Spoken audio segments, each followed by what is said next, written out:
Hey everybody, it's me Audrey. I'm back again with another video. If this is your first time tuning in, welcome to this channel. And if you've been watching or listening thus far, as always, I really appreciate you taking the time to do that.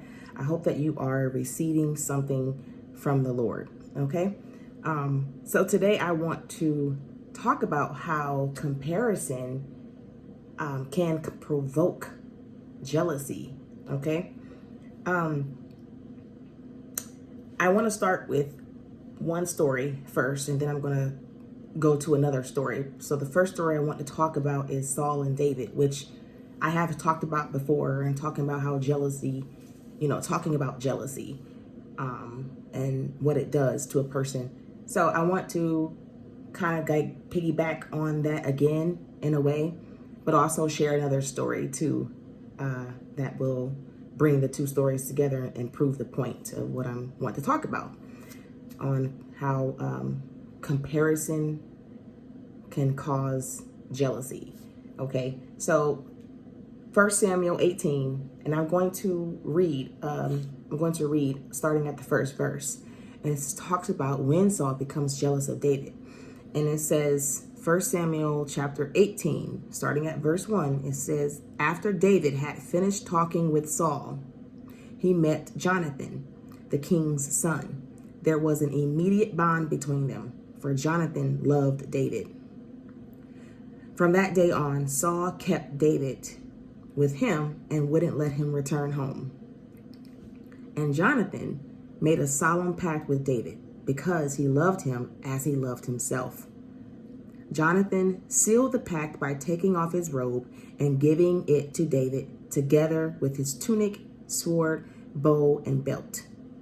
Whatever Saul asked David to do, David did it successfully.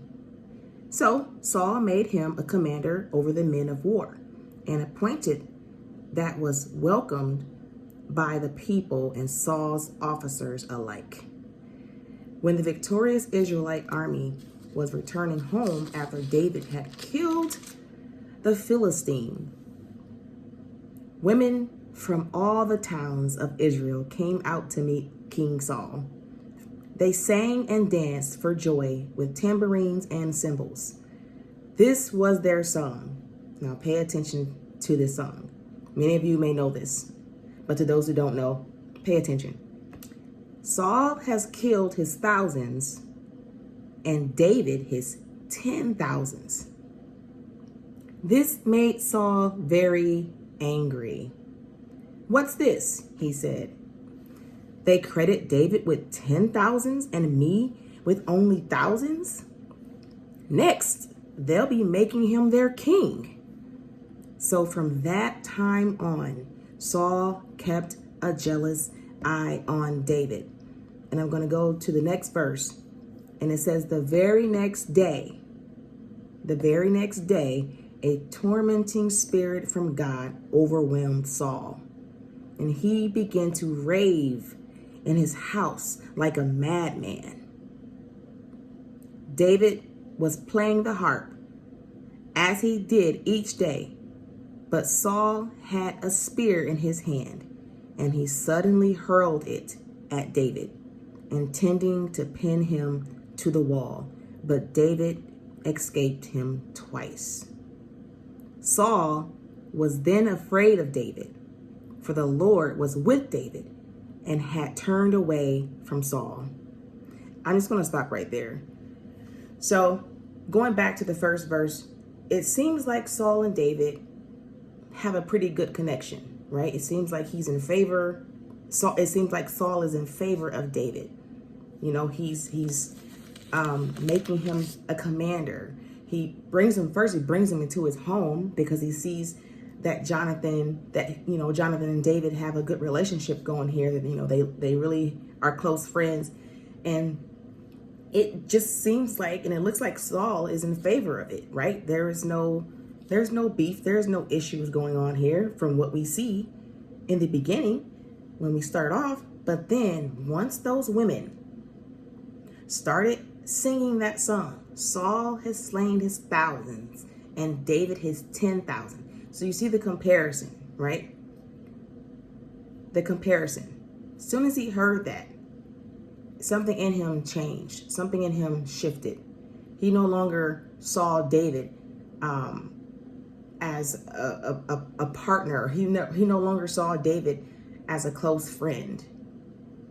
And immediately when he heard that, something changed. David became a threat. And this is one of the dangers of comparison. So in that moment, that song provoked Saul to jealousy. And so what does the word provoke mean?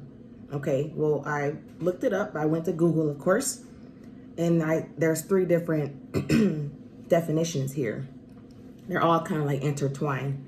But the first one says to stimulate or give rise to a reaction or emotion, typically a strong or unwelcomed one in someone. Okay, that's the first one. The second one says to stimulate or incite someone to do or feel something, especially by arousing anger. And the last one, it says deliberately, like purposely make someone annoyed or angry.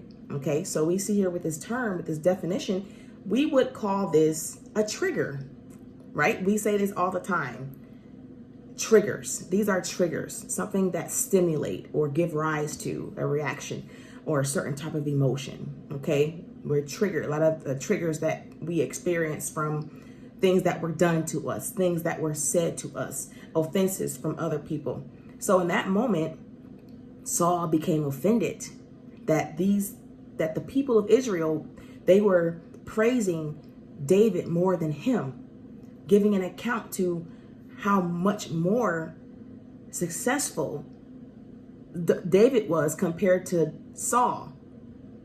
So as we can see, this triggered Saul to become jealous instantly in that moment. And as soon as that happened, it says that the tormenting spirit, the very next day, the tormenting spirit came upon Saul, and he began to rehearse all of those things over and over. He began to rehearse that song probably over and over, and it got into his heart and it got into his mind, and he became tormented by that, thinking that he is now threatened by David, that David is trying to take away something from him. And that's what jealousy really is. It's the fear of something being taken away from you. Okay, we see this obviously in our relationships with our loved ones, with our spouses or boyfriends or whatever, right? That's it's normal behavior. We don't want someone to take our spouses away from us. We don't want them to be lured by some other woman or some other man, right? So we experience those emotions of jealousy, right? But yeah, so jealousy is an emotion, right?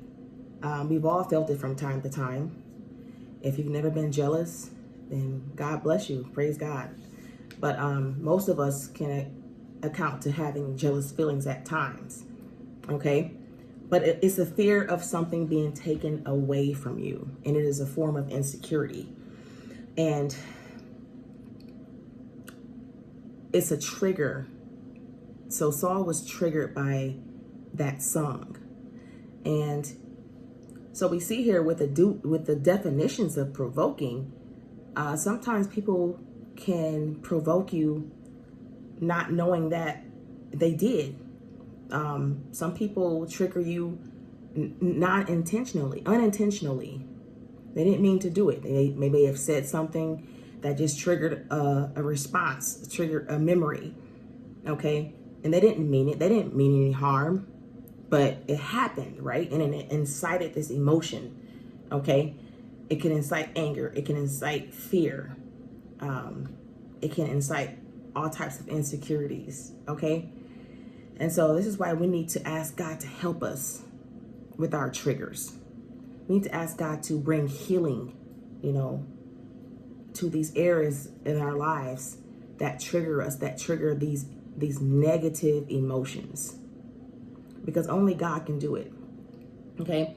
And there are times where it says where people deliberately do, and it's what you have to be discerning of, because some people want to make you jealous. Some people do it on purpose. They deliberately want to make you angry. They deliberately want you to compare their life with your life, and they will do things. I see it all the time, especially even on social media, especially, you know, people, they always post about the highlights of their life just to get back at an old boyfriend, just to get back at a friend, to show them, hey, look what I'm doing. You didn't think I could do this. You didn't think I could do this. So we have to ask God to search our hearts. We have to ask God to check our motives. We got to examine ourselves and ask ourselves, why are we doing what we're doing? Why are we posting what we're posting? Are we posting this to make other people jealous? To provoke them to jealousy? To incite that emotion? Okay? We have to ask ourselves that question. Okay? And so I don't want to make this video too long, but anyways, instantly that relationship changed with Saul and David. Saul no longer saw David as the good guy. He saw him as an enemy from that day forward. And he tried to kill him with his spear while David was serving him. He tried to kill David with his spear. And David had to escape. And he was a wanderer from that point on. He had to run for his life. And this is where you will read in the book of Psalms where David is going through those emotions. He's going through anxiety and depression because of what his enemies are doing to him. Because of what Saul is doing, chasing after him, trying to take his life. You know? So be careful, be mindful of, that's why we have to be careful of the things that we say. And let's not do things to make people or provoke jealousy in others just because we want to get back at them or to prove a point to them, to prove to them that you think you're better than them. That's not right. We need to check our hearts. We need to ask God to create in us a clean heart and renew a right spirit within you and us. So I want to stop with that story because I want to go and talk about another story back in Genesis. So if we go to the story of Joseph and his brothers, we're going to go to Genesis 37. Genesis 37. And I'm going to start from the beginning there. It says, so Jacob settled again in the land of Canaan, where his father had lived as the foreigner. This is the account of Jacob and his family. When Joseph was 17 years old, he often tended his father's flocks. He worked for his half-brothers, the sons of his father's wives, Bilhah and Zilpah. But Joseph reported to his father some of the bad things his brothers were doing. Jacob loved Joseph more than any of his other children because Joseph had been born to him in his old age. So one day Jacob had a special gift made for Joseph, a beautiful robe. But his brothers hated Joseph because their father loved him more than the rest of them. Okay, so there's another comparison. Okay. They couldn't say a kind word to him. Okay. They couldn't say a kind word to him. One night, Joseph had a dream. And when he told his brothers about it, they hated him more than ever. Listen to this dream. He said, we were out in the field tying up bundles of grain. Suddenly, my bundle stood up and your bundles all gathered around and bowed low before mine. Okay? Comparison. His brothers responded, so you think you will be our king, do you? Do you actually think you will reign over us? And they hated him all the more because of his dreams and the way he talked about them. Soon, Joseph had another dream. And again, he told his brothers about it. Listen, I have had another dream, he said. The sun, moon, and 11 stars bowed low before me. This time he told the dream to his father as well as to his brothers, but his father scolded him. His father had to check him. He said, "What kind of dream is that?" he asked. "Will your mother and I and your brothers actually come and bow to the ground before you?" But while his brothers were jealous of Joseph, his father wondered what the dreams meant. Okay? So his father is just like innocent. And he's trying to figure out, what does this all mean? Does it mean this? But his brothers were jealous. His brothers were jealous.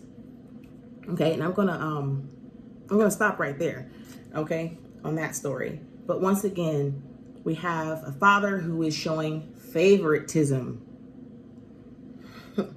Another provoking agent. And some parents are guilty of this. And I have to check myself. I have 3 children, ages 7, 4, and 2.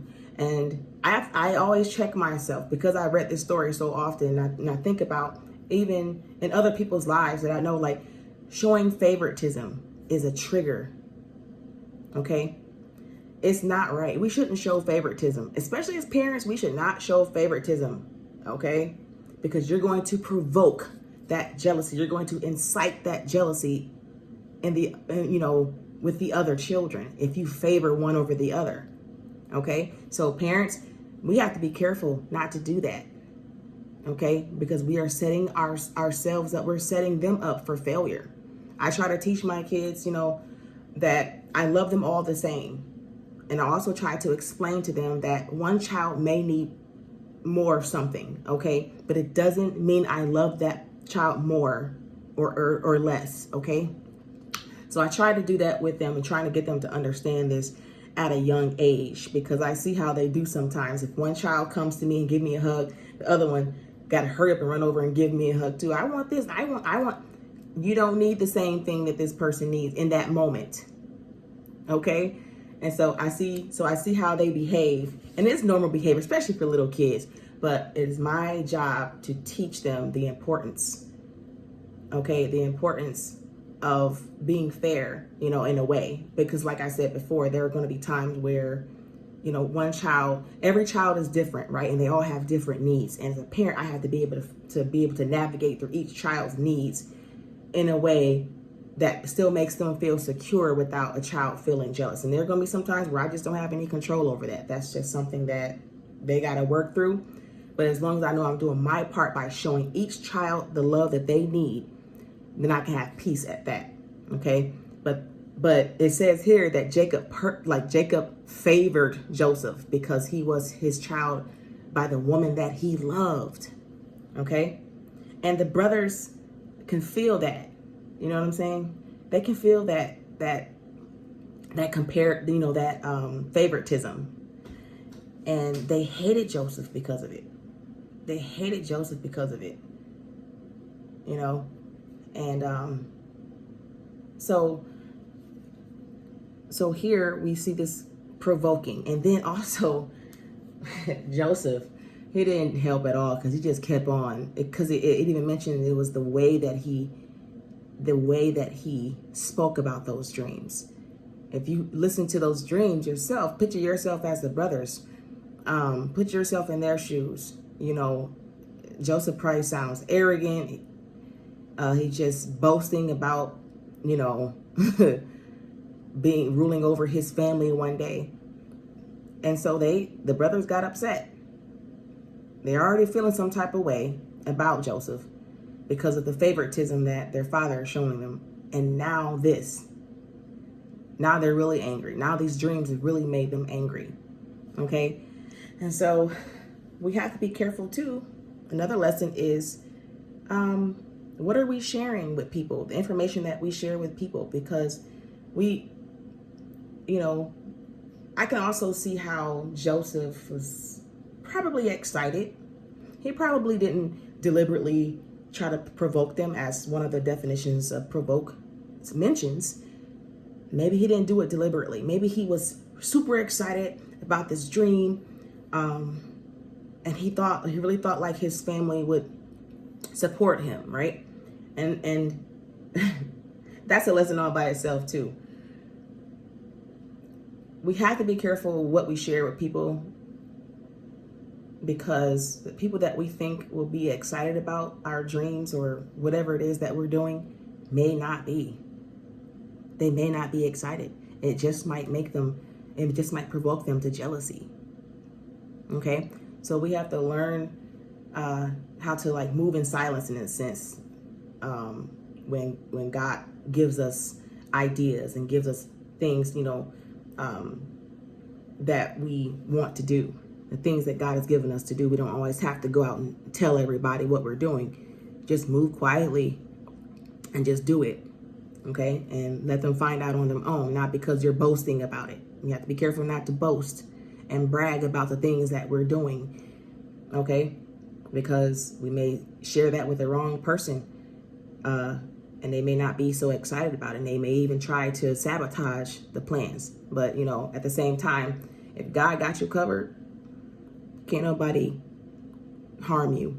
If God be for you, who can be against you? They may try. They will try. And you have to be ready. You have to be strong enough to be able to withstand all of it. Okay? Or be able to ignore it or whatever. But if you're not in a place to do that and you're insecure, it could bring a lot of damage. It can really hurt you if you're not ready for that backlash, so to speak.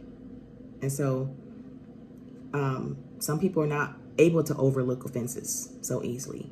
And they allow those things that were said or those things that were done to fester in their heart and cause discord. And so it's why we just have to use wisdom. We have to use discernment. Okay?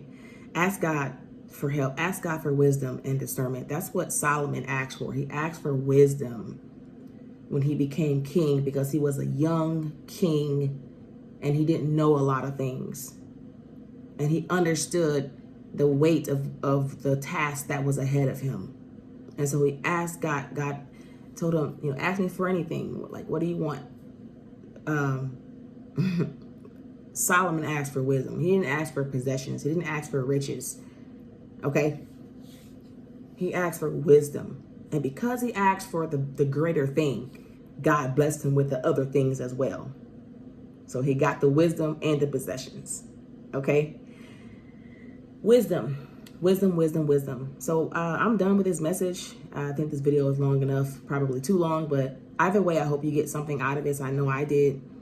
I love reading the Word of God because it comes to inform, it comes to rebuke, it comes to bring correction, it comes to build up as well, all of the things. And that's what I love about the Bible. And we should have our hearts ready to receive what the Spirit of the Lord is speaking to us as we read the scriptures. This is the most reliable way that the Lord speaks to us, and it is through his word. Okay? So I pray you will have a wonderful day. I pray you enjoyed this message. I pray you're able to go and read Genesis. Read Genesis 37. Read the whole story. Read 1 Samuel 18. Read all of that. And you're going to want to keep on reading. Okay? These stories are in the Bible to help us. Stories that we can relate to. Okay?